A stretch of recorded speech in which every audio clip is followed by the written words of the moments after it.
YSR Congress party ఆవిర్భావ దినోత్సవం సందర్భంగా మా పార్టీ అధినాయకులు ఆదేశానుసారం కావలి నియోజకవర్గ వైఎస్ఆర్ కాంగ్రెస్ పార్టీ ఇన్ఛార్జ్ శ్రీ రామిరెడ్డి ప్రతాప్ కుమార్ రెడ్డి గారి ఆదేశాల మేరకు ఓగోలు మండలంలో వైఎస్ఆర్ కాంగ్రెస్ పార్టీ ఆధ్వర్యంలో ఈరోజు ఈ కార్యక్రమం చేపట్టడం జరిగింది. నాడు వైఎస్ రాజశేఖర రెడ్డి గారు ఏ విధంగా అయితే పేదల కోసం, బడుగు బలహీన వర్గాల కోసం అనునిత్యం కష్టపడ్డాడు, ఈ రాష్ట్రంలో కాంగ్రెస్ పార్టీని అధికారంలోకి తీసుకొచ్చాడు. అదే ధ్యేయంతో బడుగు బలహీన వర్గాల అభ్యున్నతి కోసం, పేద ప్రజల బాగు కొరకు వైఎస్ జగన్మోహన్ రెడ్డి గారు ఈ రాష్ట్రంలో పార్టీని స్థాపించడం జరిగింది. పార్టీని స్థాపించిన నాటి నుంచి కూడా నాడు ఈ రాష్ట్రంలో అనేక మంది ముఖ్యమంత్రులు, అనేక పార్టీలు అధికారంలోకి వచ్చినప్పటికీ ప్రజలకి గుర్తుండిపోయే పథకం ఏ ముఖ్యమంత్రి కూడా చేపట్టలేదు.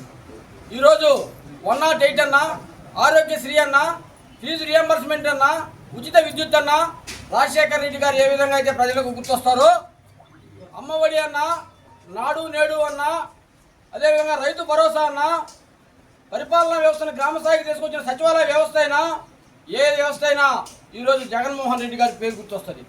ఈరోజు ఎంతకాలం పరిపాలించామనేది కాకుండా పరిపాలించిన కొంతకాలం ప్రజలకు అందుబాటులో ఉంటూ ప్రజలకు కావలసిన సేవలు అందించినటువంటి ఘనత వైఎస్ఆర్ కాంగ్రెస్ పార్టీకి మా నాయకుడు వైఎస్ జగన్మోహన్ రెడ్డికే దక్కుతుంది.